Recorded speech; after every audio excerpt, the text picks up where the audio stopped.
every situation in our life is a messenger from God. But you have to understand God's language to be able to decode that message. The entire universe is God's book, and Allah subhanahu wa ta'ala speaks through signs. But you need basira to be able to understand what Allah is getting at. People think sometimes to a point we're in this dunya abatha. Living in vain. Yes, but this is not true, man. Everything happens for a reason. There are no coincidences. Nothing. If If we are reading the messages that Allah subhanahu wa ta'ala is sending for us every moment, there's something behind every key. Absolutely. Allah subhanahu wa ta'ala says, سَنُرِيهِمْ آيَاتِنَا فِي الْآفَاقِ وَفِي أَنفُسِهِمْ حَتَّى يَتَبَيَّنَ لَهُمْ أَنَّهُ الْحَقِّ.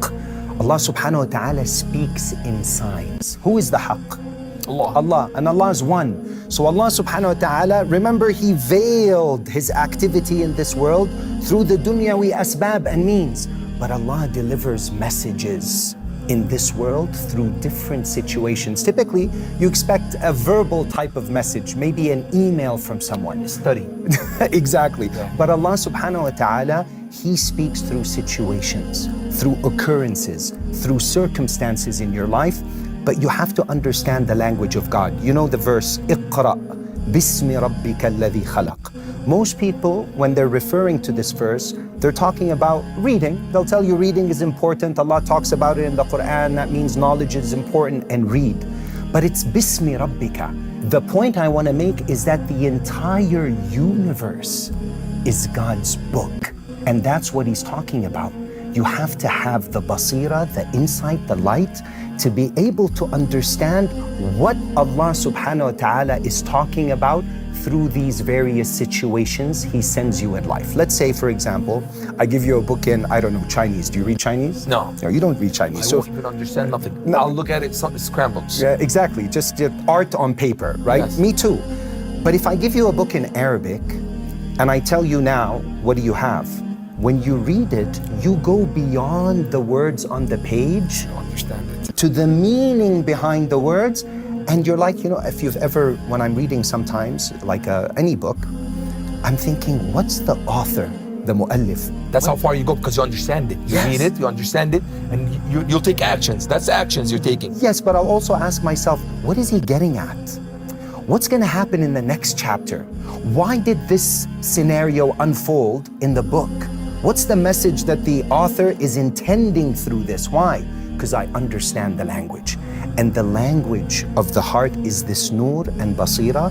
And when you have it, you'll be able to decode the various messages and through the signs that Allah subhanahu wa ta'ala is sending you. How in this great life. is Allah Subhanallah. giving us all these signs through our day so we can figure out where we're going or what's going on. It's not just if you read Quran. It's not just if you pray. Every single thing that's happening on this earth is a message guiding you somewhere. One of the messages, Ousama, it's this podcast, guys. What we're in right now, I met this guy on Instagram. That's true. I found a video for him. I sent him a message. It was something about Gaza. He was talking something.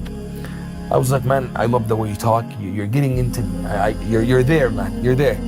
He's like, much love, Habibi. I see you over there, here and there. You make me laugh. You got a nice personality. I'm like, thanks. I actually said I love your content. Yes. You came to Amman. I did. Wallahi, I'm super busy, Ousama. SubhanAllah. I am super busy. You called me, you're like, I'm in town. Let's get a cup of coffee. Did we have any intentions to get here today? Absolutely not. And it was so, subhanAllah, our meeting was just to have coffee or lunch together. That's it? That's it. And we got together, and I remember specifically when we were sitting together, I never felt that I could really give da'wah in Arabic because my main spoken language is English, right? And so I was with you and you had a friend with you, and I remember I started giving him da'wah in Arabic, and you just looked at me and you're like, get up. Get up. I'm like, what's going on? Studio. We're going, what studio? We're like, we're gonna record now. And you just, subhanAllah, one thing led to the other, and now we're here with Dunya Decoded. Who would have thought? And take another message, man. You do da'wah in English.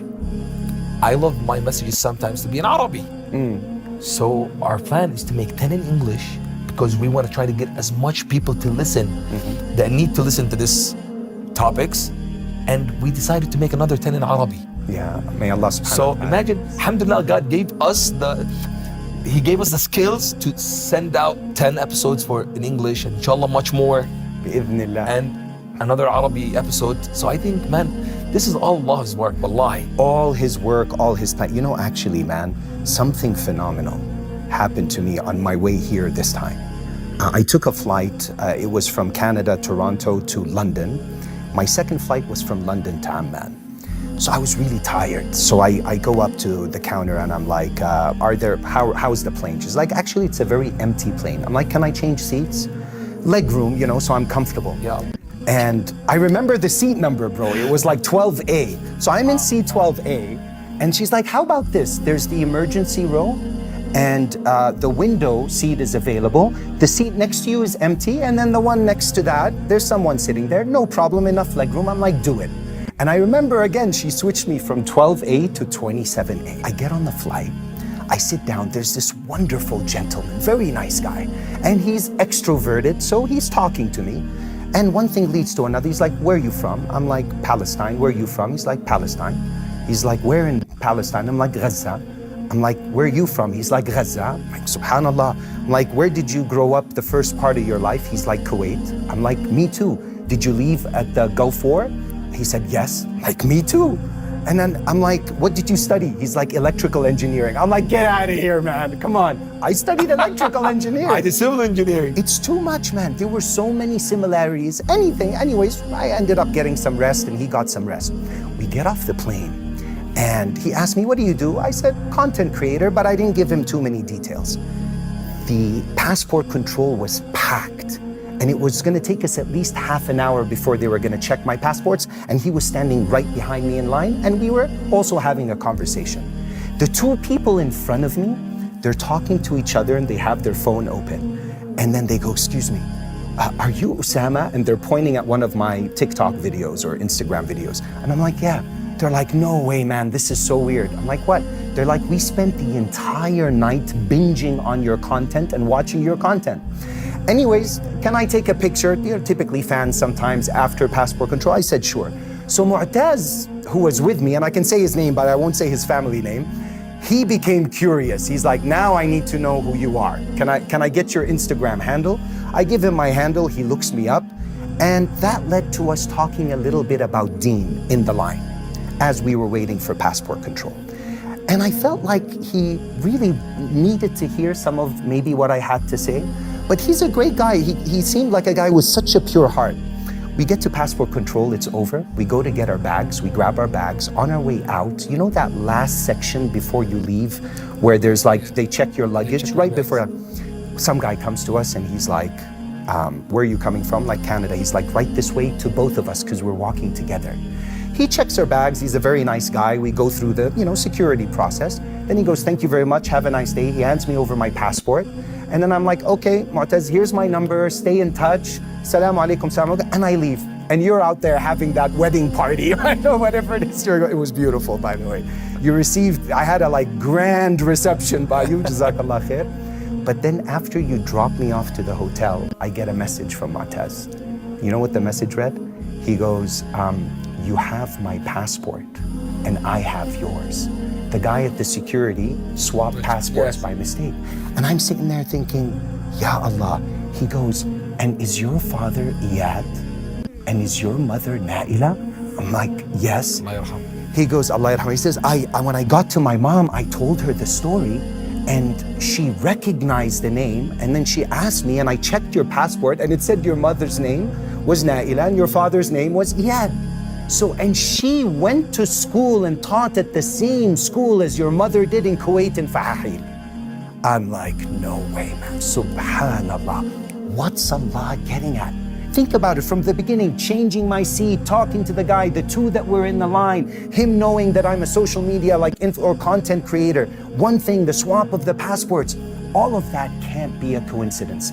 Deep inside me, I felt like the story is not over. We ended up meeting, swapping passports and talking a little bit about Deen and other things. But I think it's going to lead to, the chapter is not over, the whole story is not over. But these things, there are no coincidence, man. Everything happens. Whether it's khair or shar. Whether it's khair or shar, but The thing is with khair and shar, you have to be careful. The book of destiny, one of them in the Quran is referred to as Ummul Kitab, the mother of books. A mother typically gives birth to what? To children. So it's like every situation you face in life, you have a decision usually. Not all of them, but many of them you have to decide. Maybe to do good or do bad.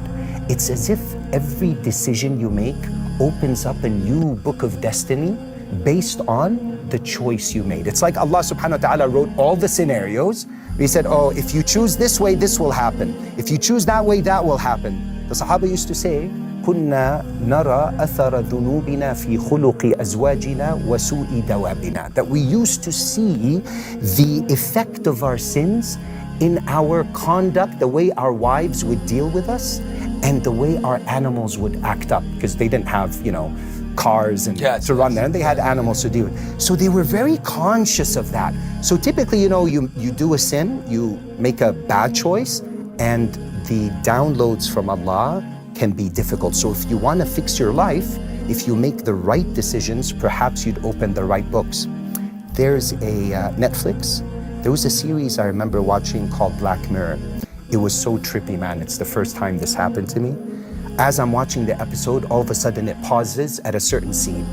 And it asks me to make a decision of what happens next. Does he shoot the guy or not? And I get to make choice A or choice B.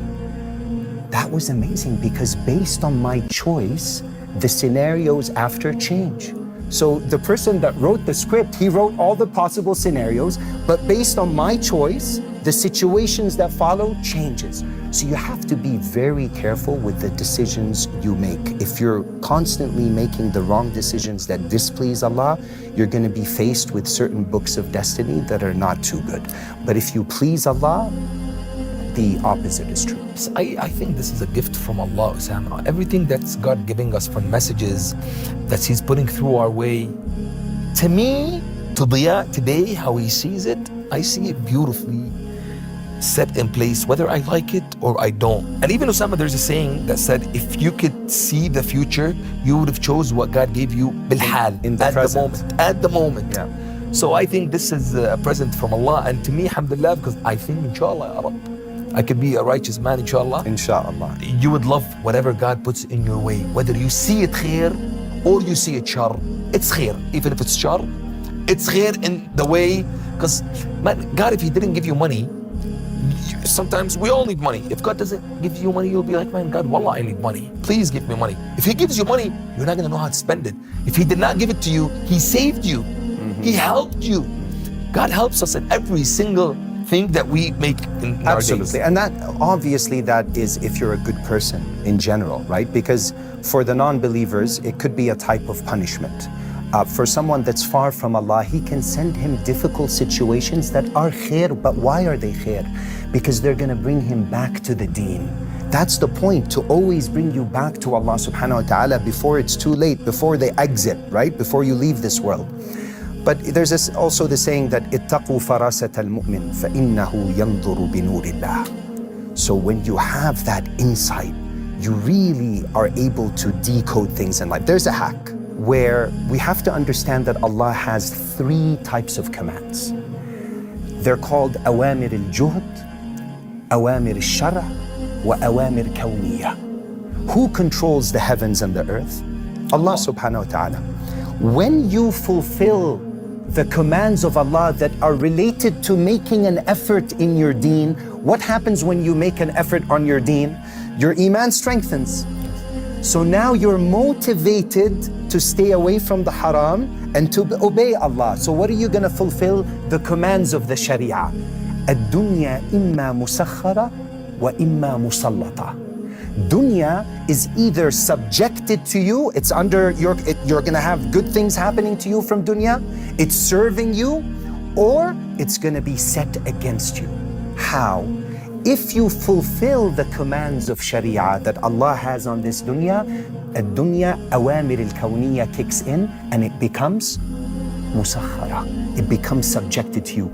The earth, you walk on it, right? The oceans, they're there to serve you. The skies, the sun, the moon.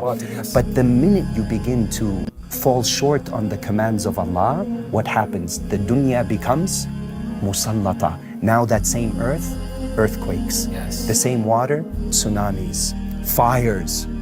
All sorts of bad things can happen. Why? Because we didn't fulfill the deen of Allah subhanahu wa ta'ala. So the commands of the effort, the commands of Sharia, and the commands of the universe. Fulfill the commands of the effort, your iman strengthens, you're able to fulfill the commands of the Sharia, Allah becomes pleased, and Allah subjects the entire universe, and you become truly Khalifatullah on the earth. So everything is happening for a reason. Everything. You wake up in the morning for a reason. You go to work for a reason. You meet the people that you meet every day for a reason.